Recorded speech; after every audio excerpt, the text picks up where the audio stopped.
नमस्ते, मेरो नाम विराज थापा हो, सिन्धुपाल्चोक जिल्लाबाट। कमरेड, तपाईले 62-63 को जनआन्दोलन भइरहँदा तपाईले के भन्नुहुन्थ्यो भने बेलगाडी चढेर अमेरिका पुगिदैन भन्नाले गणतन्त्र आउँदैन त्यो बेलाको जनताको आन्दोलनले। तर आज तपाई प्रधानमन्त्री हुँदै हुनुहुन्छ। कुन नैतिकताको आधारले तपाईलाई गणतन्त्र नेपालको प्रधानमन्त्री हामीले स्वीकार्ने? धन्यवाद।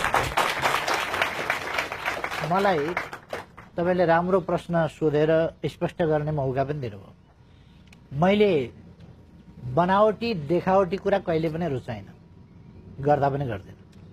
त्यो हल्ला चलाउने केपी ओलीले राजतन्त्र आउन हुँदैन भन्यो, राजालाई समर्थन गर्यो भन्ने मान्छेहरू कोही जन्मिया थिएनन्, कोही कोकरामा थिए, कोही राजाको समर्थनमा जय जय गान गरेर कुदिराखेका थिए। जति बेला म 27 सालमा गणतन्त्रका निम्ति हतियार उठाएर आन्दोलनको मैदानमा होमिएको थिए, त्यति बेला ती मान्छेहरू कहाँ थिए थाहा छैन। ती उता दरबारका वरिपरि घुमिराखेका थिए। म 14 वर्ष जेल बसेँ,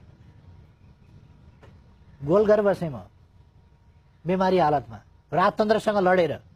एउटा यसो सही गरिदिने हो भने छुटेर मैले राम्रै मौका पाउँथेँ होला, तर त्यसो नगरिकन नेपाली जनताको शिर झुक्न दिनु हुँदैन। र यो राजतन्त्र भनेको जन्मसिद्ध श्रेष्ठताको एउटा पाखण्डी कुरा हो, त्यस्तो हुँदैन भनेर म सङ्घर्ष गरेँ। अब म चाहिँ राजतन्त्रवादी जो चाहिँ हिजो राजाका वरिपरि घुमेर जय जय गान गरेर घाम जुन रैन्जाल राजतन्त्र रहन्छ भनेर कुदे, तिनीहरू चाहिँ गणतन्त्रवादी भएर केपी ओली जस्तो राजतन्त्रवादी बैलगाडा। अब मैले त्यो बैलगाडा भन्ने शब्द भनेको हुँ, कति बेला भनेको थिएँ? हाम्रा केही साथीहरूले हाम्रो आन्दोलनका मागहरू गणतन्त्र थिएन। किन थिएन? हाम्रो कारणले होइन। हामी नेपाली कांग्रेससँग मिलेर लड्दै थियौं। नेपाली कांग्रेसको विधानमा संवैधानिक राजतन्त्र थियो।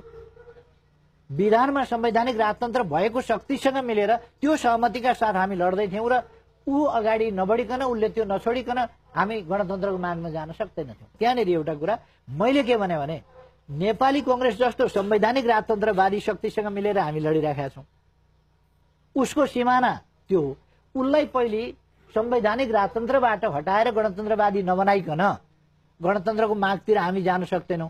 हाम्रो एक्लै स्टेटले पनि पुग्दैन। त्यसकारण पपुलिस्ट कुरा मात्रै गरेर केही हुँदैन, मैले त्यति बेर भने। हजुर, प्रधानमन्त्रीको भ्रमपूर्ण कुरा हो त्यो।